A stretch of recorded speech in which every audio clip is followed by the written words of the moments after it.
তো চলো, পরিবেশের জন্য আমরা একটু ভাবি। কথা বলবে না, কারণ রেকর্ডিং নামে চলে আসবে সবকিছু, ঠিক আছে? কথা একটু কম বলবে। কোশ্চিন থাকলে অবশ্যই বলবে, কোশ্চিন থাকলে অবশ্যই বলবে।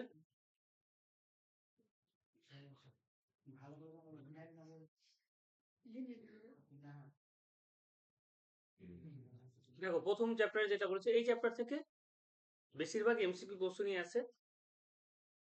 ফিজিক্সের এর আগের দিন আমি তোমাদের বলছিলাম, প্রথমে একটা জিনিস বলে নিই, যে আমাদের প্রত্যেকটা চ্যাপ্টারের ভালো করে খুঁটিয়ে খুঁটিয়ে পড়তে হবে, কারণ এমসিকিউ তুমি কত নম্বর পাচ্ছ বলো তো? এমসিকিউ মোটামুটি তোমাদের 36 নম্বর আছে। যে ম্যাথের আমি এর আগের দিনের ভিডিওতে বলে দিয়েছি তোমাদের, রেকর্ডিং আছে, একটু দেখে নিও যে কোন কোন চ্যাপ্টার কিভাবে আগে পড়বো, ঠিক আছে? এমসিকিউ 36 নম্বর। এরপরে কিছু চ্যাপ্টার আছে, তার সেগুলো চ্যাপ্টারের উপর বেশি ফোকাস করবে, যেমন লাইট, ঠিক আছে, আলো,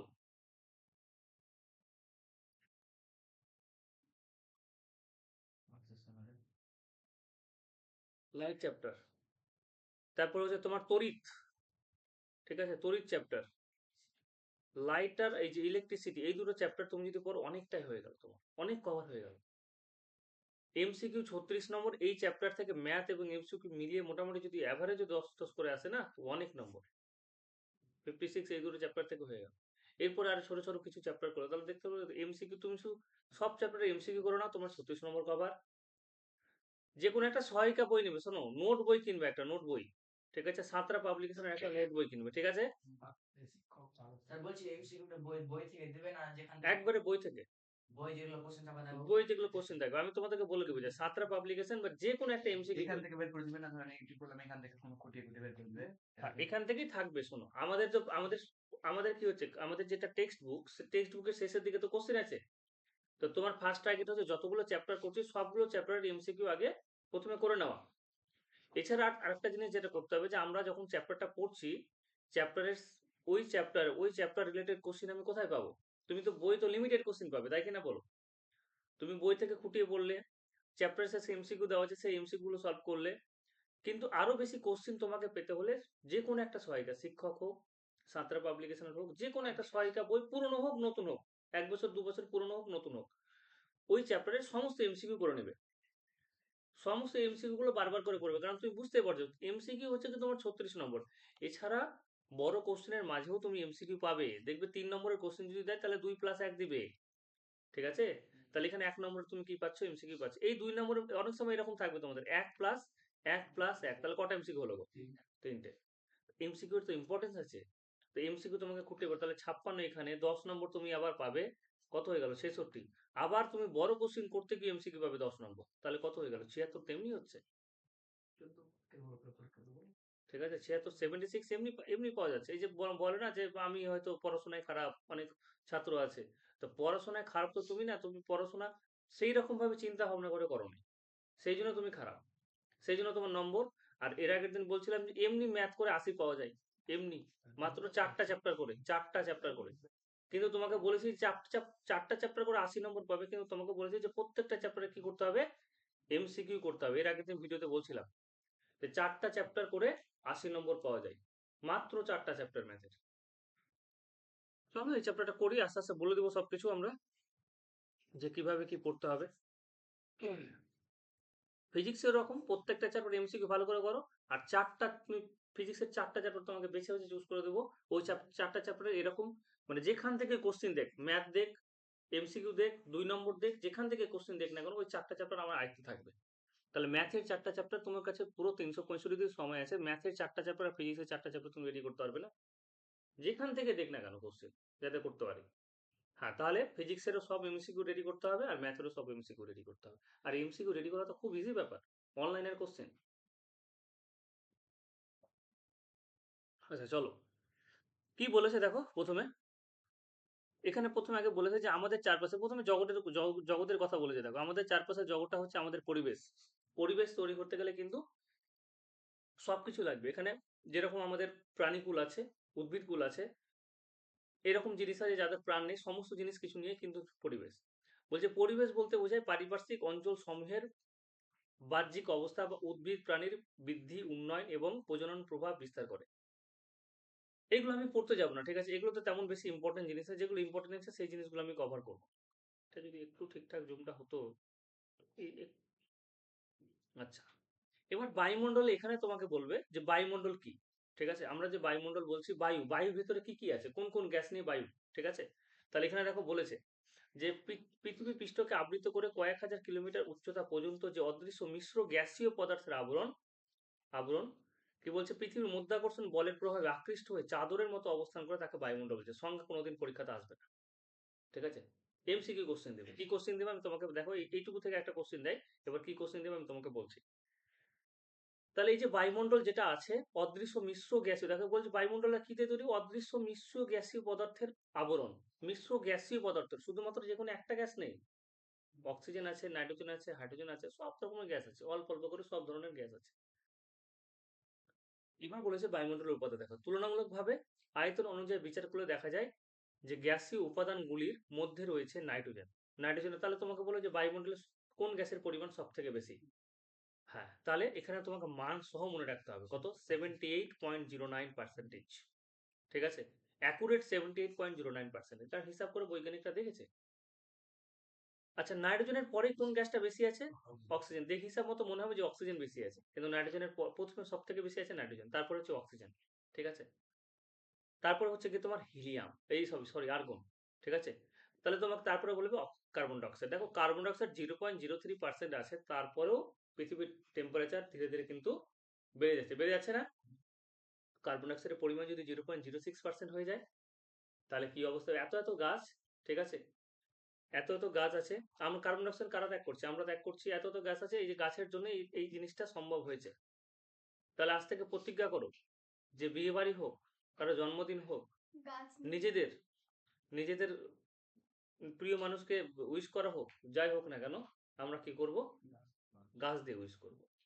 ঠিক আছে, কারণ তোমরা জানো যে একটা গিফট 100 বছর বাঁচতে পারে না, কিন্তু একটা গাছ কিন্তু 100 বছর বাঁচতে পারে। আর গাছ কিনবে কোথা থেকে, বনলতা নার্সারি থেকে।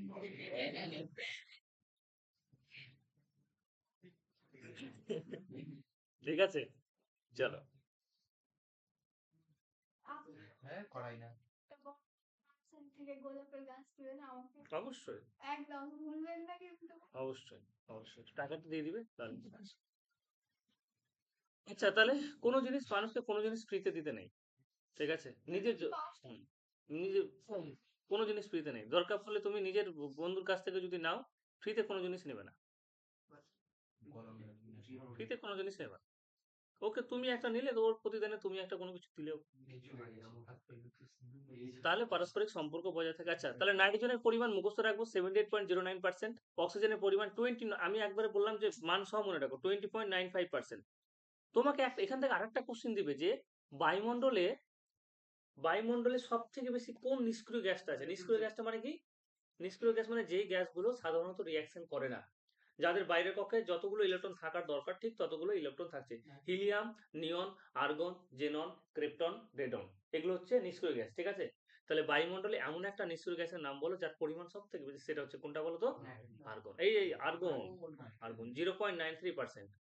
তারপর হচ্ছে কি এই সিকোয়েন্সটা মনে রাখবো। তোমাকে যদি বলে পরপর 4টা গ্যাস দিয়ে দেয়, নাইট্রোজেন, অক্সিজেন, আর্গন, তারপর হচ্ছে কার্বন ডাইঅক্সাইড, পরপর সাজাও, তাহলে প্রথমে সব থেকে বেশি আছে নাইট্রোজেন, তারপর হচ্ছে অক্সিজেন, তারপরে আর্গন, তারপর হচ্ছে কার্বন ডাইঅক্সাইড। এরপরে বলেছে দেখো, এছাড়াও বায়ুতে সামান্য পরিমাণ কিছু গ্যাস আছে, যেমন জলীয় বাষ্প থাকে, ওয়াটার পেপার। ঠিক আছে, নিয়ন থাকে, হিলিয়াম থাকে, মিথেন থাকে, জেনন থাকে, জেনন এটাও নিষ্ক্রিয় গ্যাস, হাইড্রোজেন প্রভৃতি গ্যাস থাকে।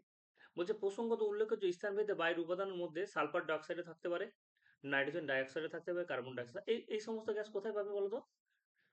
তোমাকে বলবে একটা কোশ্চেন যে শিল্পাঞ্চলে কোন গ্যাস শিল্পাঞ্চলে যে সমস্ত জায়গায় শিল্প আছে সেখানকার বায়ুমণ্ডলে কোন গ্যাস তুমি পেতে পারো, সেখানে বায়ুমণ্ডলে তুমি সালফার ডাইঅক্সাইড পেতে পারো, নাইট্রোজেন ডাইঅক্সাইড পেতে পারো, কার্বন মনোক্সাইড পেতে পারো। ঠিক আছে, ধূলিকণা তো রেয়ার, ধূলিকণা তো থাকবে।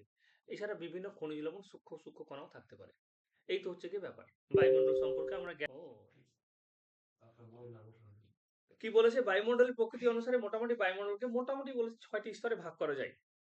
ট্রপোস্ফিয়ার প্রথমে দিয়েছে, প্রথম স্তরটা যেটা হচ্ছে ট্রপোস্ফিয়ার। ঠিক আছে, বলছে এটি বায়ুমণ্ডলের সবচেয়ে নিচের স্তর। এই স্তরটি সমুদ্রপৃষ্ঠ থেকে কত কিলোমিটার, তোমাকে বলবে যে ট্রপোস্ফিয়ার সমুদ্রপৃষ্ঠ থেকে কতটা উঁচু।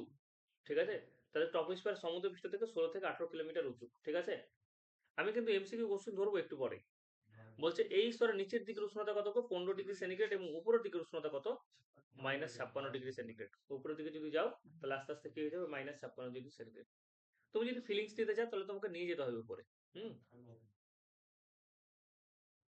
এই স্তরের ক্ষেত্রে উচ্চতা বৃদ্ধির সঙ্গে সঙ্গে তাপমাত্রা ও চাপ উভয় হ্রাস পায়। তাহলে এরকম একটা জায়গা বলবে যে উচ্চতা বৃদ্ধির সাথে সাথে দুটোই হ্রাস পায়, এরকম স্তরের নাম কি? তাহলে সেটা হচ্ছে ট্রপোস্ফিয়ার। ঠিক আছে, উচ্চতা বৃদ্ধির সঙ্গে সঙ্গে তাপমাত্রা হ্রাস পায় এবং চাপ উভয় কিন্তু কি হয়ে যায়? হ্রাস পায়। কি?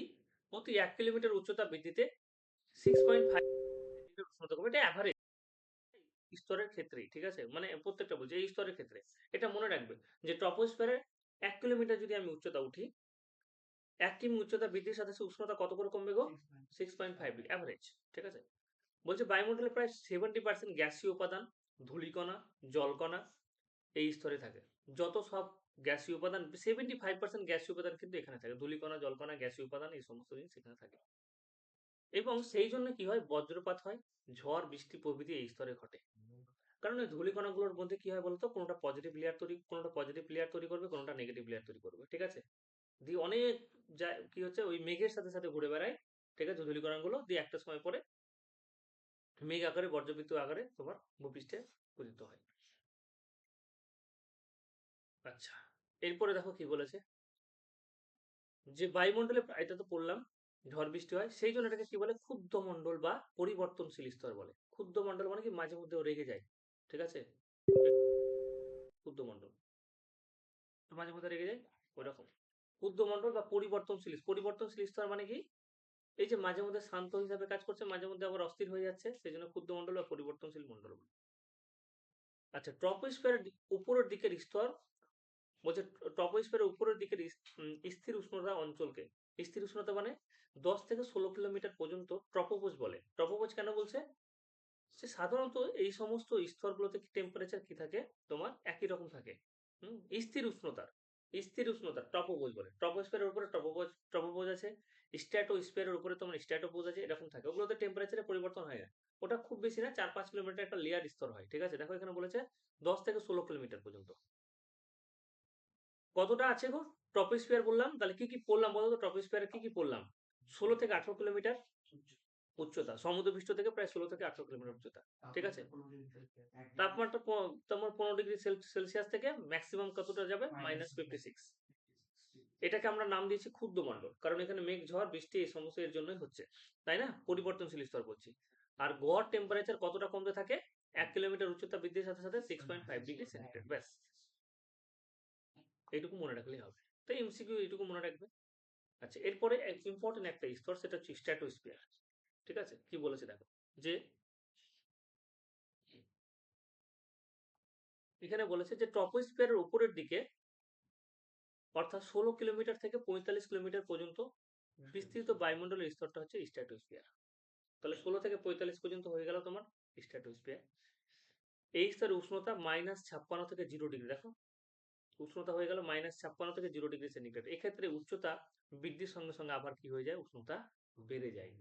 ঠিক আছে, এই স্তরে বাতাসের পরিমাণ কম, ধূলিকণা, জলীয়বাষ্প না থাকায় কোনো বজ্র, ঝড়, বৃষ্টি কোনো কিছু হয় না। একে আমরা কি বলবো? শান্ত মণ্ডল বলবো। এই কারণে যে জেট প্লেনগুলি সহজেই চলাচল করে, বিমানগুলো, ঠিক আছে, জেট প্লেনগুলো এই স্তরে চলাচল করে। এই স্তরে বায়ুর চাপ, আচ্ছা, এই স্তরে বায়ুর চাপ হচ্ছে সমুদ্রপৃষ্ঠের বায়ুর চাপের প্রায় 1/1000 অংশ। সমুদ্রপৃষ্ঠে যেটা বায়ুর চাপ তার 1/1000 অংশ হয়ে থাকে। স্ট্র্যাটোস্ফিয়ারের শেষে সর্বোচ্চ স্থির উষ্ণতাকে আমরা কি বলবো? যেটা প্রত্যেকটা স্ট্র্যাটোপোজ বলছি। এখানে এই স্ট্র্যাটোস্ফিয়ারে কি আছে? একটা লেয়ার আছে যেটাকে আমরা ওজোন স্ফিয়ার বলবো। কেন? এখানে ওজোন নামে একটা গ্যাস আছে যার সংকেত হচ্ছে O3। এই স্ট্র্যাটোস্ফিয়ারে কি আছে? ওজোন স্ফিয়ার আছে। ওজোন স্ফিয়ার মানে কি? এখানে ওজোন নামে একটা গ্যাস আছে, 3টে অক্সিজেন মলিকুল দিয়ে তৈরি। ঠিক আছে, 3টে অক্সিজেন মলিকুল দিয়ে এই ওজোন গ্যাসটা তোমার তৈরি হয়েছে। শান্ত মণ্ডলের ওপর থেকে প্রায় 20 থেকে 30 কিলোমিটার পর্যন্ত ভূপৃষ্ঠের সাপেক্ষে ওজোন গ্যাস সমৃদ্ধ এই বায়ুমণ্ডল স্তরটাকে আমরা কি বলবো? ওজোন মণ্ডল বলবো। তাহলে 20 থেকে 30 কিলোমিটার একটা লেয়ার, একটা চওড়া একটা লেয়ার, যেটাকে আমরা ওজোন গ্যাস দিয়ে সমৃদ্ধ, তখন এটাকে আমরা কি বলছি ওজোন মণ্ডল। এর কিন্তু কাজ আছে। কি কাজ আছে দেখো, বলছে এই স্তর সূর্যের অতিবেগুনি রশ্মিকে শোষণ করে। সূর্য থেকে যে আল্ট্রাভায়োলেট রেটা আসছে, ঠিক আছে, অতিবেগুনি রশ্মি, যেটা আমাদের শরীরের স্কিনের পক্ষে খুব ক্ষতিকর। যদি না এখানে ছেঁকে পাঠাতো ওজোন স্ফিয়ার, এর মধ্যে দিয়ে যদি না আসতো, তাহলে কি হতো জানো তো, ইজিলি মানুষ আর যেতে পারতো না। এই যে রাস্তায় যেতে অন্য ধরনের একটা অ্যাপ্রন পরে যেতে হতো, রাস্তায় খেলাধুলা করতে একটা অ্যাপ্রন পরে, নাহলে কি করাই যেত না, কারণ ওই ওজোন গ্যাসের জন্য তোমার স্কিন ক্যান্সার হয়ে যাবে। আচ্ছা, এই স্তরের উষ্ণতা প্রায় কত? ওজোন স্তরের উষ্ণতা প্রায় হচ্ছে অ্যাভারেজ মোটামুটি 76 ডিগ্রি সেন্টিগ্রেড। অনেক আছে, ঠিক আছে, অনেক জিনিস এখানে। ওজোন স্প্রেড হলো স্ট্র্যাটোস্ফিয়ার, হলো স্ট্র্যাটোস্ফিয়ার পর হচ্ছে মেসোস্ফিয়ার, ঠিক আছে। ঠিক আছে, মেসোস্ফিয়ারটা হচ্ছে দেখে নাও।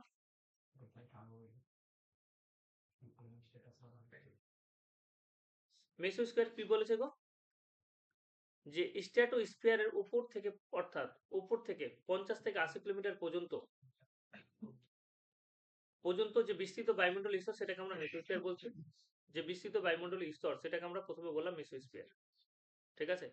এই স্তরের কি বলেছে, উচ্চতা বৃদ্ধির সঙ্গে সঙ্গে ধীরে এবং অসমভাবে উষ্ণতা কি হয়, হ্রাস পায়। মেসোস্ফিয়ারের ঊর্ধ্ব সীমায়, অর্থাৎ সর্বোচ্চ উচ্চতায় তাপমাত্রা প্রায় কত, -93 ডিগ্রি সেন্টিগ্রেড। এই তাপমাত্রায়, এই তাপমাত্রা হলো বায়ুমণ্ডলের সর্বনিম্ন তাপমাত্রা। তাহলে দেখো বায়ুমণ্ডলে যে আমি স্তরগুলো বলছি, হ্যাঁ, হাইয়েস্ট অনেক টেম্পারেচার আছে, মানে টেম্পারেচার বৃদ্ধি পাবে, এটা অনেক আছে। কিন্তু তোমাকে যদি বলা হয় যে সব থেকে, এই যে যতগুলো লেয়ার আছে, সব থেকে লোয়েস্ট টেম্পারেচার কোন স্পেয়ারে আছে, তাহলে মেসোস্ফিয়ার আছে। এবং কত সেটা, -93 ডিগ্রি সেন্টিগ্রেড, ঠিক আছে। এর কি বলেছে গো, বলছে মেসোস্ফিয়ারের উপর দিকে স্থির উষ্ণতা অঞ্চলকে আমরা কি বলবো, মেসোপোজ বলবো, মেসোপোজ বলবো, মেসোপজ। বলছে মেসোস্ফিয়ার হচ্ছে বায়ুমণ্ডলের শীতলতম স্তর। এই এখান থেকে একটা এমসিকিউ পেলাম। এবং কত, টেম্পারেচার -93 ডিগ্রি সেন্টিগ্রেড, এখান থেকে একটা আমরা এমসিকিউ পেলাম। থার্মো নাম দেখে তোমরা বুঝতে পারছো, থার্মো মানেই বুঝতে, আমরা কি থার্মোমিটার ইউজ করি না, তাহলে এই স্তরে উষ্ণতা কিন্তু অনেক বেশি হবে, সেই জন্য থার্মোস্ফিয়ার নাম দিয়েছে। দেখো মেসোস্ফিয়ারের উপরে প্রায় 80 কিলোমিটার থেকে 500 কিলোমিটার পর্যন্ত স্তরকে আমরা থার্মোস্ফিয়ার বলছি। বলছে বায়ুমণ্ডলে এই স্তরে বাতাসের অস্তিত্ব নেই, তাই আকাশকে কালো বর্ণের দেখায়। তুমি যদি এই স্তরে চলে যাও, তাহলে আকাশকে তুমি যদি দেখো, তখন কি হবে, কালো বর্ণের মনে হবে। এখানে উচ্চতা বৃদ্ধির সঙ্গে সঙ্গে অতিবেগুনি রশ্মি, এক্স রশ্মি, গামা রশ্মি এবং মহাজাগতিক রশ্মি, কত রকমের রশ্মি আছে দেখো। অতিবেগুনি রশ্মি পাওয়া যাচ্ছে, এক্স রশ্মি পাওয়া যাচ্ছে, গামা রশ্মি পাওয়া যাচ্ছে, মহাজাগতিক কসমিক রে প্রভাবে দ্রুত হারে কি হচ্ছে, উষ্ণতা বৃদ্ধি পায়। তাহলে তোমাকে একটা কারণ দিতে পারে, যে এই যে থার্মোস্ফিয়ারের নাম থার্মোস্ফিয়ার কেন বলা হয়েছে, অতিরিক্ত টেম্পারেচারের জন্য। 2 নম্বর হচ্ছে কি, এখানে কি কি আছে, টেম্পারেচার এত পরিবর্তন কেন, এত বেশি বাড়ে কেন, অতিবেগুনি রশ্মি আছে, এক্স রশ্মি আছে, গামা রশ্মি আছে, মহাজাগতিক রশ্মি আছে, এরা কি করেছে, এর প্রভাবেই দ্রুত হারে টেম্পারেচার বৃদ্ধি পেয়ে যায়। বলছে এর ঊর্ধ্বসীমায় প্রায় 1250 ডিগ্রি সেন্টিগ্রেড কিন্তু টেম্পারেচার থাকে। এই স্তরে নির্মাংস বায়বীয় উপাদানগুলি সূর্যের অতি তেজস্ক্রিয় রশ্মির ক্ষুদ্র তরঙ্গ দ্বারা ধনাত্মক ঋণাত্মক আয়নে ভেঙে যায়। তাহলে একটা জায়গার, তুমি একটা জিনিস বলো তো, একটা জায়গার যদি টেম্পারেচার 1250 ডিগ্রি সেন্টিগ্রেড হয়, ওখানে যদি বাই চান্স ধূলিকণাগুলো থাকে, বা যদি কোনো রকম গ্যাসীয় উপাদান থাকে, এই গ্যাসীয় উপাদানগুলো কি হয়ে যাবে বলতো, ধনাত্মক এবং ঋণাত্মক আয়নে পরিণত হবে। কেন হবে বলতো, তোমাকে ধরে নিলাম যে এক্স বলে একটা গ্যাস আছে মেসোস্ফিয়ারে, আমি এর বাইরের কক্ষের ইলেকট্রনটাকে কিভাবে নির্গত করতে পারবো বলতো। আমি বললাম যে এক্স বলে একটা এলিমেন্ট আছে, এই এলিমেন্টটা থেকে আমি একটা বাইরের কক্ষ থেকে একটা ইলেকট্রন যদি বের করে দিই, তাহলে সেটা পজিটিভ হয়ে যাবে না, পজিটিভ চার্জ হয়ে যাবে না। এক্স বলে একটা মৌল আছে,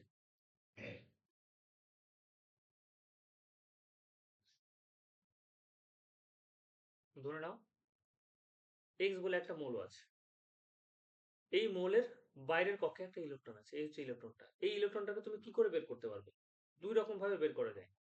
তার মধ্যে মেন একটা যেটা হচ্ছে গিয়ে হিট এনার্জি লাগবে। হিট এনার্জি দিয়ে তুমি কি করতে পারবে, এর ইলেকট্রনটাকে বাইরে বের করে দিতে পারবে। আর যদি ইলেকট্রনটা বাইরে বেরিয়ে যায়, সেটা তখন কি হয়ে যাবে, চার্জ হয়ে যাবে পজিটিভ। এই ইলেকট্রনটা আবার কেউ নিবে, কি হয়ে যাবে, নেগেটিভ হয়ে যাবে, ঠিক আছে। এটা সম্ভব হয়েছে কিসের জন্য, যে এই স্তরের উষ্ণতা কত কত আসছে গো, 1250 ডিগ্রি সেন্টিগ্রেড, তার জন্য। সেই জন্য সমস্ত জিনিস এখানে আয়নে ভেঙে আছে। সমস্ত জিনিস এখানে কি হয়ে আছে তোমার আয়নে ভেঙে আছে মেসোস্ফিয়ারে। দেখো বলছে তাই এই স্তরকে আমরা কি বলছি আয়নোস্ফিয়ার বলছি। তাহলে তোমাকে বলবে যে মেসোস্ফিয়ারের আরেকটি নাম কি, সেটা হচ্ছে কি তোমার আয়নোস্ফিয়ার। সরি থার্মোস্ফিয়ার আর একটা নাম কি, সেটা হচ্ছে কি আয়নোস্ফিয়ার। কেন? এবং এটা হওয়ার ফলে আমাদের সুবিধাই হয়েছে। ঠিক আছে, দেখো কি সুবিধা, যে থার্মোস্ফিয়ার বেতার তরঙ্গ প্রতিফলিত হয়ে পৃথিবী পৃষ্ঠে আসে, তাই আমরা বেতার বা রেডিও শুনতে পাই। আজ বন্ধুরা আমি আজকে এরকম বলে না বেতার তরঙ্গে কিভাবে বিগ 92.7 FM নাকি কি সব আবিজাবি আছে। হুম, তোমাদের পছন্দের মানুষকে ডেডিকেট করেছে কি সব গান টান আবিজাবি এরকম বলে, অনেক শুনতে ভালোই লাগে। কলকাতা প্রথম যখন আমি যাই, এয়ারপোর্টে নামার পরে আগে আমি মোবাইল অন করে আগে গান শুনছিলাম। হ্যাঁ, কেন? সাথে কি আছে? ওরাও শুনবে, অনলাইনে যারা আছে তারা দেখবে না। চলো, এরপরে কি বলছে মেরু অঞ্চলে, দেখো বলেছে মেরু অঞ্চলে। হ্যাঁ, আমার চ্যানেলের নামটা একটু চেঞ্জ করা হয়েছে, ঠিক আছে, ম্যাথ মামু করা হয়েছে। হ্যাঁ, ম্যাথ মামু, ওই চ্যানেলটাই আছে, ম্যাথ মামু। একটু লাইক কমেন্ট শেয়ার সাবস্ক্রাইব করে দিও, মানে মাত্র 250 হয়ে আছে, আমি চাইছি এটা 2000 হয়ে যাক। ম্যাথ মামু। হুম, আচ্ছা চলো, একদিন না একদিন তো হবেই, আমার মরার পরেও নাহলে হবে। আচ্ছা কি বলেছে দেখো, থার্মোস্ফিয়ারের, এই শোনো, থার্মোস্ফিয়ারের যে উচ্চতায় আর উষ্ণতা বৃদ্ধি পায় না। আচ্ছা কি বলেছে দেখো, বলছে থার্মোস্ফিয়ারের যে উচ্চতায় আর উষ্ণতা বৃদ্ধি পায় না তাকে আমরা কি বলবো, থার্মোপজ বলবো। আন্তর্জাতিক, এই যে দেখো আন্তর্জাতিক স্পেস স্টেশন, ইন্টারন্যাশনাল স্পেস কক্ষপথটি বায়ুমণ্ডলের এই স্তরের ভূপৃষ্ঠ থেকে প্রায় 320 থেকে 380 কিমি উচ্চতায় অবস্থান করে। তাহলে ইন্টারন্যাশনাল স্পেস স্টেশন যেটা আমরা বলি, ঠিক আছে, কয়েকটা দেশ বানাতে পেরেছে, তার মধ্যে কে কে আছে, আমাদের ইন্ডিয়ার কাজ চলছে, 2035 টার্গেট নেওয়া হয়েছে ইন্টারন্যাশনাল স্পেস স্টেশন। ঠিক আছে, নাসার আছে, চায়নার আছে, আর এদিকে তোমার রাশিয়ার আছে, জাপানের আছে, 4 জনের আছে, তারপরে ইন্ডিয়া এখন হয়তো করবে। আচ্ছা, তাহলে কক্ষপথটি বায়ুমণ্ডলের এই স্তরে ভূপৃষ্ঠ থেকে প্রায় 320 থেকে 380 কিলোমিটার উচ্চতা। তাহলে ভূপৃষ্ঠ থেকে প্রায় 320 থেকে 380 কিলোমিটার উচ্চতা কিন্তু স্পেস স্টেশন বানানো হয়েছে। অনেক সুযোগ সুবিধা আছে তো এগুলো বানানো করলে, পৃথিবীকে তুমি আগে থেকে তুমি করতে পারবে, দেখে বলতে পারবে যে কি হতে পারে।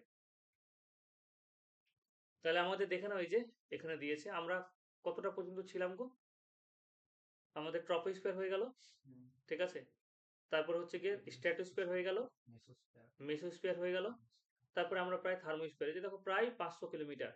ঠিক আছে, এইখানে আমাদের কিন্তু কি আছে, ইন্টারন্যাশনাল স্পেস স্টেশন, এখানে ছোট ছোট স্টেশন করা হয়। ঠিক আছে, এই পৃথিবীকে ওই করে ঘোরে, এই যে পৃথিবীর চারিদিকে ঘোরে, অবজার্ভ করার জন্য সবকিছু আর কি। 1250 ডিগ্রি সেন্টিগ্রেড। ঠিক আছে, তারপরে চলে এসো, এরপরে হচ্ছে কি তোমার এক্সোস্ফিয়ার, তারপর হচ্ছে ম্যাগনেটোস্ফিয়ার। বলছে থার্মোস্ফিয়ারের উপরে 500 থেকে 750 কিলোমিটার পর্যন্ত স্তরটাকে আমরা এক্সোস্ফিয়ার বলবো। এখানে কি বলেছে যে এক্সোস্ফিয়ারে উচ্চতা বৃদ্ধির সঙ্গে উষ্ণতা আরো বেড়ে যায়, 1200 থেকে 1600 ডিগ্রি সেন্টিগ্রেড। কৃত্রিম উপগ্রহ মহাকাশ স্টেশন এখানে অবস্থিত। ঠিক আছে, মহাকাশ স্টেশন, কৃত্রিম উপগ্রহ, এই সমস্ত জায়গায় কেউ যখন উপগ্রহ ছাড়ে, ঠিক আছে, পৃথিবীকে অবজার্ভ করে, বিভিন্ন রকমের উপগ্রহ হয় বিভিন্ন কাজের জন্য। ঠিক আছে, তখন এই সময় এই যে এক্সোস্ফিয়ার আমরা ছেড়ে আসি। এই স্তরটি মূলত অক্সিজেন দ্বারা গঠিত হলেও সামান্য পরিমাণ হিলিয়াম এবং হাইড্রোজেন গ্যাস আছে। তাহলে তোমাকে বলবে যে সামান্য পরিমাণ হিলিয়াম এবং হাইড্রোজেন গ্যাস, তার সাথে কিছু পরিমাণ অক্সিজেন গ্যাস পাওয়া যায় কোন স্ফিয়ারে, সেটা হচ্ছে কি এক্সোস্ফিয়ারে। আচ্ছা, থার্মোস্ফিয়ার এবং এই স্তরের সংযোগকারী স্তরকে আমরা কি বলবো, থার্মোপজ বলবো। এক্সোস্ফিয়ার, বায়ুমণ্ডল সব থেকে উষ্ণতম স্তর, তোমাকে বলবো যে বায়ুমণ্ডল সব থেকে উষ্ণতম স্তর কোনটা, সেটা হচ্ছে এক্সোস্ফিয়ার। ঠিক আছে, এবং সব থেকে কম কি বললাম, মেসোস্ফিয়ার, তাই না, মেসোস্ফিয়ার বললাম না। হুম, -93। আর এখানে কত হচ্ছে, প্রায় আমরা 1200 থেকে 1600 ডিগ্রি সেন্টিগ্রেড বলবো। নেক্সট চলে এসো, দেখো ম্যাগনেটোস্ফিয়ার বলেছে কি। বলছে এক্সোস্ফিয়ারের উপর থেকে বায়ুমণ্ডলের শেষ সীমা, একবারে এক্সোস্ফিয়ারের উপর থেকে মানে এক্সোস্ফিয়ারের উপর থেকে বায়ুমণ্ডলের শেষ সীমা পর্যন্ত 750 থেকে কত রাখো, বায়ুমণ্ডলের শেষ সীমা মানে কি যেখানে ন্যূনতম পরিমাণে বায়ু আছে, আছে কিন্তু খুব কম, রেয়ার, ওই বায়ুতে তুমি বেঁচে থাকতে পারবে না। হুম? পর্যন্ত কি বলেছে দেখো, পর্যন্ত বিস্তৃত স্তরটিকে ম্যাগনেটোস্ফিয়ার বলা যাবে। যেমন তোমাকে আমি বলি, আমাদের হিমালয়ের যেটা উচ্চতা, মাউন্ট এভারেস্ট আমরা বলছি, কত, 8,848 বলছি না, 48। আচ্ছা, এখানে এটা কত আছে গো, এবার একটু গেস পাবে। তাহলে আমাদের ম্যাগনেটো, এটা হচ্ছে তোমার, এটা মিটার আছে গো, সরি ভুল বলছি, কিলোমিটার। হ্যাঁ কিলোমিটার আছে, সরি এটা ভুল বলছি, হ্যাঁ আমি এটা গেসের জন্য বলছিলাম। দেখো 8,848 এটা মিটার, এই পর্যন্ত উঠাতেই, এতটা উঠাতে অক্সিজেন সাপোর্ট টাপোর্ট অনেক কিছু নিয়ে উঠতে হয়, ঠিক আছে, অনেকে পারে না ওই ইসে, অনেকে আবার পেরে না, অনেকে পারে না। তা এই তো 10,000 কিলোমিটার তোমার ভাবো ওখানে গিয়ে থাকতে পারো তুমি, তুমি জ্বলে পুড়ে ছারখার হয়ে যাবে যা টেম্পারেচার আছে। Human drive. হ্যাঁ, এই যে সেই জন্য যারা স্পেস স্টেশনে যায়, ঠিক আছে, তাদের দেখবে আলাদা ড্রেস, ওর ভেতরে অন্যরকম, কিন্তু বাইরে যদি কোনো সময় আসে তাহলে ওদের ড্রেস কিন্তু অন্যরকম থাকে, দেখবে সাদা হোয়াইট কালারের একটা জ্যাকেটের মতো পরে যায় না, ইউভি রশ্মি থেকে, বিভিন্ন রকম মহাজাগতিক রশ্মি থেকে ওদের ওটা একবারে মানে বলতে পারো একজন এমন এক ধরনের অ্যাপ্রন, একটা ভিতরে মোটামুটি একটা এসি চলছে, এরকম ব্যাপার, মানে কস্টলি। আচ্ছা কি বলেছে দেখ, এই স্তরের কি বলেছে, এই স্তরের উষ্ণতা 1600 ডিগ্রি সেন্টিগ্রেডও কিন্তু বেশি ম্যাগনেটোস্ফিয়ার। বলছে এই স্তরে সমস্ত বায়বীয় উপাদান আয়নিত অবস্থায় থাকে, যত রকম বায়বীয় অবস্থান, গ্যাসীয় উপাদানের সব আয়নিত অবস্থায়, মানে এত টেম্পারেচারে সমস্ত জিনিস কি হয়ে যাবে, গ্যাসীয় হয়ে যাবে। অধিক উচ্চতায় উপাদানগুলি বলাইকার হয়ে যায়, বলাইকার হয়ে যায়, এই বলয়গুলিকে আমরা কি বলবো, ভ্যান অ্যালন বিকিরণ বলয় বলবো। এক এক ধরনের বলয় তৈরি করে, এই বলয়গুলোকে আমরা ভ্যান অ্যালন বিকিরণ বলয় বলবো। আচ্ছা, তোমাকে যদি বলে যে ভ্যান অ্যালন বিকিরণ বলয়, এখান থেকে এক ধরনের রশ্মি বিকিরণ হচ্ছে, একটা বলয় তৈরি হচ্ছে এবং এখান থেকে এক ধরনের রশ্মি বিকিরণ হচ্ছে, তাহলে এটাকে কোথায় পাওয়া যায় গো, ভ্যান অ্যালন বিকিরণ বলয়, সেটা হচ্ছে গিয়ে ম্যাগনেটোস্ফিয়ার। এটা কোশ্চেন আসে পরীক্ষাতে। আচ্ছা, এবার কি বলেছে, এটা এটা তোমরা পড়বে যে উচ্চতা ভেদে উষ্ণতা ও চাপের পার্থক্য, ঠিক আছে, এটা তোমরা পড়ো, এটা সহজ জিনিস আছে, এটা তোমরা পড়ে নেবে। তারপরে ঝড় আছে না, স্থলবায়ু আছে না, এই যে এটা পরিচালন স্রোত, ঝড়, স্থলবায়ু, ঝড়, এগুলো তোমরা পড়ে এসো, এগুলো আমি পড়াবো, যদি না বুঝতে পারো তাহলে পড়াবো। সমুদ্র বায়ু, ঠিক আছে, মুখস্থ করার জন্য বলেছি, শুধু এমসিকিউ কোশ্চেন আসবে, তোমাকে মুখস্থ আজকে ভুলে, লাইভ সেলস করাবেন নাকি? ঠিক আছে। হুম, উচ্চতার সঙ্গে কি বলেছে, উচ্চতার সঙ্গে বায়ুমণ্ডলের উষ্ণতা পরিবর্তনের হারকে কি বলে, এখানে দেখো এমসিকিউ ল্যাপস রেট, উচ্চতার সঙ্গে বায়ুমণ্ডলের উষ্ণতা বৃদ্ধির হারকে, সেটাকে আমরা কি বলবো, ল্যাপস রেট। এবার চলে এসো মেন টপিকে আমাদের, ওজোন স্পেয়ার, ঠিক আছে, টেক ইউর টাইম প্লিজ। জানিস না কে বলতে পারে? আচ্ছা, এরপরে কথা নাই, চলো, no time to loss, just, ও এখানে তো রেকর্ডিং হচ্ছে না গো। এরপরে কি বলেছে, বন্ধ করে দে। হ্যাঁ, এরপরে কি বলেছে দেখো, বায়ুমণ্ডলের স্ট্র্যাটোস্ফিয়ার স্তরে প্রায় 15 থেকে 35 কিমি ভূপৃষ্ঠ থেকে উচ্চতায় অবস্থিত 3টি অক্সিজেন পরমাণু দ্বারা গঠিত ওজোন গ্যাস যে ঘন আস্তরণ থাকে তাকে আমরা ওজোন স্পেয়ার বা ওজোন স্তর বলছি। বলছে বায়ুমণ্ডলে মোট ওজোন গ্যাসের 90% হচ্ছে এই স্তরে উপস্থিত। মোট ওজোন গ্যাসের, বায়ুমণ্ডলে বিভিন্ন জায়গায় ওজোন গ্যাস আছে, কিন্তু এখানে সব থেকে বেশি আছে, 90% এখানেই আছে, ঠিক আছে। বলছে এই স্তরে ওজোন গ্যাসের ঘনত্ব কত, 400 ডিইউ, ডিইউ মানে কি, ডপসন ইউনিট, ঠিক আছে। তাহলে বলবে ওজোন গ্যাসের ঘনত্ব মাপার জন্য আমরা কোন ইউনিট ব্যবহার করি, সেটা হচ্ছে ডপসন ইউনিট, এটা কিন্তু পরীক্ষায় আসে, ঠিক আছে। বলছে ওজোন গ্যাসের ঘনত্ব কত এখানে, সেটা হচ্ছে 450 ডিইউ। দেখবে যাদের পুরনো বই আছে, পুরনো বই যদি ইউজ করে, এটা দেওয়া নেই, নতুন বই দেওয়া আছে, ঠিক আছে। সেই জন্য আমি সবসময় বলি যে নতুন বই কেন।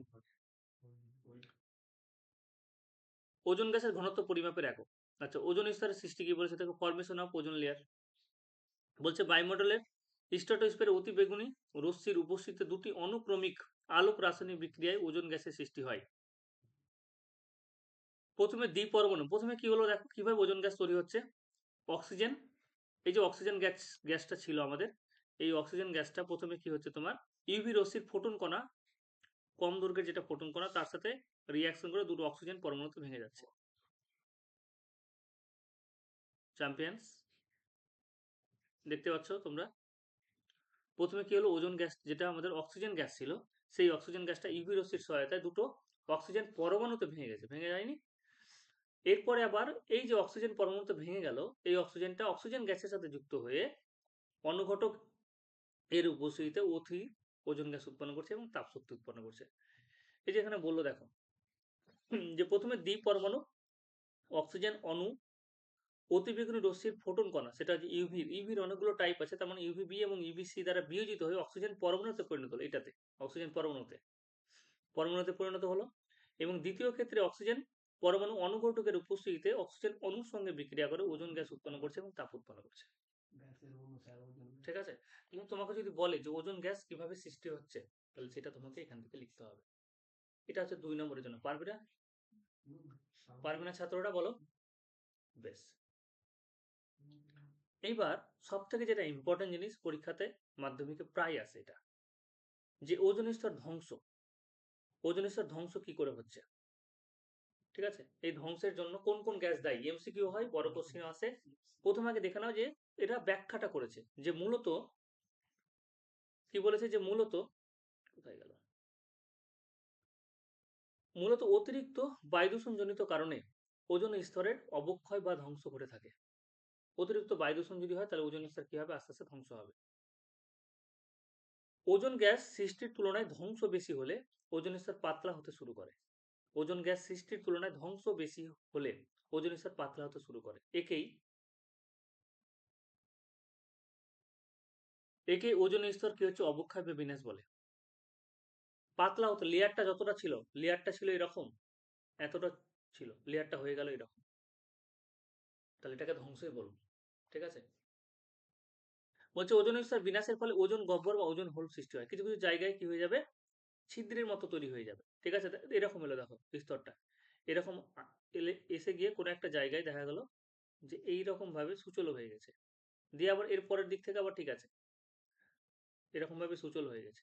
তাহলে এই যে গহ্বরটা সৃষ্টি হলো, যার ফলে এখান থেকে কি হবে, ডিরেক্ট রেটা চলে আসবে, সূর্যরশ্মি, যেখানে কি আছে, ইউভি রশ্মি আছে, ফিল্টার হলো না। নল ফিল্টার যদি জিনিস চলে আসে আমাদের শরীর, তাহলে সেটা আমাদের শরীরের পক্ষে কিন্তু ক্ষতিকর।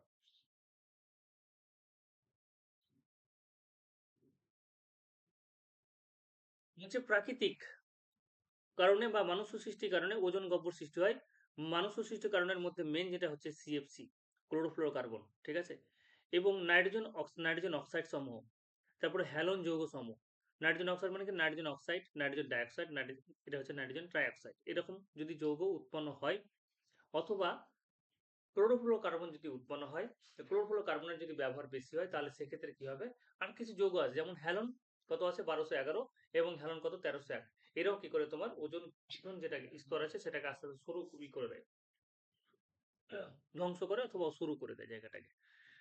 তাহলে এটা হচ্ছে তোমার কারণ। এবার এটা বলেছে যে এই জিনিসের জন্য কিন্তু তোমার কি হচ্ছে, ওজন স্তর আস্তে আস্তে ধ্বংস হচ্ছে। আর ওজন স্তর যদি একবার ধ্বংস হয়ে যায়, তাহলে কিন্তু কি হয়ে যাবে, মানুষকুল তো বাঁচতে পারবে না, প্রাণীকুল মানুষকুল কিন্তু কেউ বাঁচতে পারবে না। এই যে করোনার সময় জানো, করোনার সময় গাড়ি ঘোড়া মোটামুটি সব অফ ছিল না, সবই অফ ছিল। তো সেই জন্য আন্টার্কটিকাতে একটা জায়গা আছে, ওজন হোল আছে আন্টার্কটিকার একটা পার্টিকুলার একটা জায়গায়, যে ওখানে আর মানে দেখা যায় যে গহ্বরটা নাকি দেখা যায়। তো সেই জায়গাটা রিপেয়ারিং হচ্ছিল, রিপেয়ারিং এর কাজ মোটামুটি ওখানে, যে গহ্বরটা ছিল ওজন হোলটা, সেই ওজন হোলটা কিন্তু এখন রিপেয়ারিং হয়েছিল। তার মেন কারণ হচ্ছে কি, যে এই যে পরিবেশ দূষণটা সেই সময় অনেক কম ছিল, অটোমেটিক কি হচ্ছে, প্রকৃতি নিজে থেকেই কিন্তু তৈরি হয়ে যাচ্ছিল, মানে ওজন গ্যাস তৈরি হয়ে যাচ্ছিল। আচ্ছা, এরপরে কি বলেছে, ওজন গ্যাস ওজন স্তর ধ্বংসে, তাহলে আগের থেকে এটা শুধুমাত্র রিডিং করে নেবে। ঠিক আছে, কি কি কারণে হয় এবং যৌগগুলোর নাম কি, যেগুলো তোমার কি হচ্ছে ওজন স্তরকে ধ্বংস করছে বা শুরু করে দিচ্ছে। সেটা হচ্ছে, একটা হচ্ছে সিএফসি, কোথায় থাকে সিএফসি যৌগটা, জানো, ক্লোরোফ্লোরোকার্বন যৌগটা কোথায় থাকে, ক্লোরোফ্লোরোকার্বন, ক্লোরিন, ক্লোরিন এবং ফ্লোরিন আছে, ক্লোরোফ্লোরোকার্বন কার্বন কার্বন আছে, ক্লোরিন ফ্লোরিন এবং কার্বন, সেই জন্য বলছে ক্লোরোফ্লোরোকার্বন। বেশিরভাগ হচ্ছে যতগুলো এসি পাবে, এসি রেফ্রিজারেটর, ঠিক আছে, এগুলো ক্লোরোফ্লোরো কার্বন দিয়ে তৈরি, ঠিক আছে, ওই যে লিকুইডটা ক্লোরোফ্লোরো কার্বন দিয়ে তৈরি। এই যে গরমে এসি লাগাবো, আমি তো ভাবছি এসি লাগাবো না, দুটো গাছ লাগিয়ে দিই, ঠিক আছে, বাড়ির আশেপাশে। হুম। আচ্ছা, এবার দেখো ওজোন স্তর ধ্বংসটা দেখে নাও, খুব ইম্পর্টেন্ট একটা জিনিস, ওজোন স্তর ধ্বংসটা একটু দেখে নাও, খুবই ইম্পর্টেন্ট একটা জিনিস। প্রথমে বলেছে যে ওজোন স্তর ধ্বংসে, এটা আমি পরের দিন লিখতে দেবো, ওজোন স্তর ধ্বংসে NO এবং NO2 এর ব্যাখ্যা, ঠিক আছে, সংক্ষেপে NOx এর ভূমিকা, যে ওজোন স্তর ধ্বংসে NOx এর ভূমিকা কি, NOx কি করে ওজোন স্তর ধ্বংস করছে। কি বলেছে দেখো, যে স্ট্র্যাটোস্ফিয়ারের নাইট্রোজেন অক্সাইডের পরিমাণ বৃদ্ধি পেলে এই নাইট্রোজেন ডাইঅক্সাইড কি করে পরিমাণ বৃদ্ধি পাবে, এই জায়গায় কি চলছে, দ্রুতগামী বিমান চলছে, জেট প্লেন চলছে, তাই না, এবং এগুলো থেকে কি হচ্ছে, থেকে নির্গত কি, নির্গত গ্যাস, মানে নির্গত ধোঁয়া বলতে পারো বা গ্যাস বলতে পারো, ওজোন স্তরের ব্যাপক ক্ষতি করে। আচ্ছা, এখানে নির্গত গ্যাস বলতেন, এই গ্যাসে কি থাকবে গো, এই গ্যাসে তোমার NOx থাকবে, NOx মানে কি, হয় নাইট্রোজেন অক্সাইড থাকবে, নাহলে নাইট্রোজেন ডাইঅক্সাইড থাকবে। বোঝা গেল ব্যাপারটা। তাহলে স্ট্র্যাটোস্ফিয়ারে দ্রুতগামী বিমান চলছে, জেট প্লেন চলছে, এগুলো থেকে কি হচ্ছে, NO নির্গত হচ্ছে এবং NO2 নির্গত হচ্ছে, যেগুলো কি হচ্ছে, ওজোন স্তরের ব্যাপক ক্ষতি করছে। ওজোন অণু NOx এর সঙ্গে বিক্রিয়া করে অক্সিজেন অণুতে পরিণত হয়ে যায়। কেন, যে ওজোন অণু যেটা আছে, ওজোন মানে কি O3, এটা কার সাথে রিয়াকশন করবে, NOx মানে কি, হয় সেটা NO হতে পারে, আর নাহলে নাইট্রোজেন অক্সাইড হতে পারে, নাহলে নাইট্রোজেন ডাইঅক্সাইড হতে পারে। এর সাথে রিয়াকশন করে কি উৎপন্ন করছে, ছিল ওজোন, কিন্তু হয়ে গেল কি বলতো, অক্সিজেন। আমার দরকার কোনটা গো, আমার দরকার কোনটা, ওজোন দরকার। ওজোনটা যদি তোমার অক্সিজেন অণুতে পরিণত হয়ে যায়, তাহলে আমারই ক্ষতি হয়ে যাবে, মানে আমার ক্ষতি বলতে তোমার ইসের ক্ষতি হয়ে যাবে, ওই লেয়ারটার ক্ষতি হয়ে গেল, ছিল ওজোন গ্যাস, হয়ে গেল সব অক্সিজেন গ্যাস। নেক্সট কি বলেছে দেখো, এখানে ব্যাখ্যা দিয়েছে,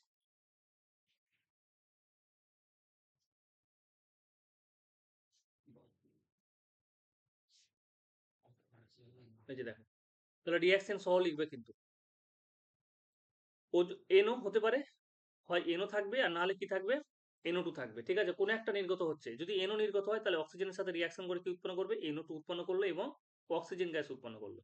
ছিল ওজোন গ্যাস, হয়ে গেল সেটা অক্সিজেন গ্যাস। দরকার ছিল কোনটা, ওজোন, কিন্তু হয়ে গেল অক্সিজেন, নষ্ট হয়ে গেল জিনিসটা। বা NO2 যদি থাকে, NO2 কি হবে, O3 এর সাথে রিয়াকশন করে নাইট্রোজেন অক্সাইড উৎপন্ন করবে এবং অক্সিজেন গ্যাস উৎপন্ন করবে।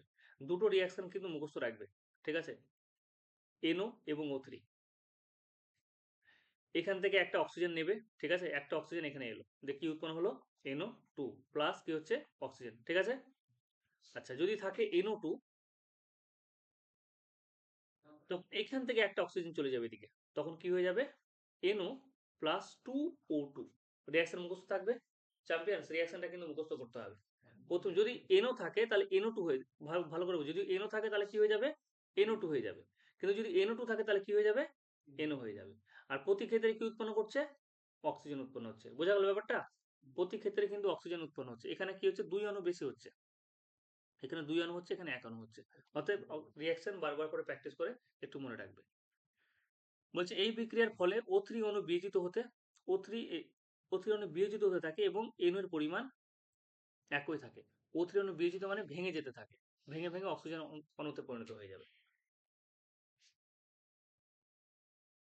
চ্যাম্পিয়ন্স, একটা জিনিস দেখো, যে রিয়াকশনের আগেও NO ছিল, পরে কি উৎপন্ন হয়ে গেল, NO2 উৎপন্ন হয়ে গেল, ঠিক আছে। এই NO2 আবার কার সাথে রিয়াকশন করবে, O3 এর সাথে রিয়াকশন করে আবার কি উৎপন্ন করবে, NO, আবার NO কার সাথে, ওজনের সাথে রিয়াকশন করবে, দিয়ে কি উৎপন্ন করবে, NO2, আবার NO2 কার সাথে রিয়াকশন করবে, O3 এর সাথে রিয়াকশন করবে, দেখতে হবে সাইকেল চলতেই থাকবে, ঠিক আছে। এবং O3 কিন্তু, O3 তোমার ধ্বংস হয়ে যাবে, মানে একটা NO NO2 কণা মিলিয়ন O3 কণাকে ভেঙে দেবে অক্সিজেন।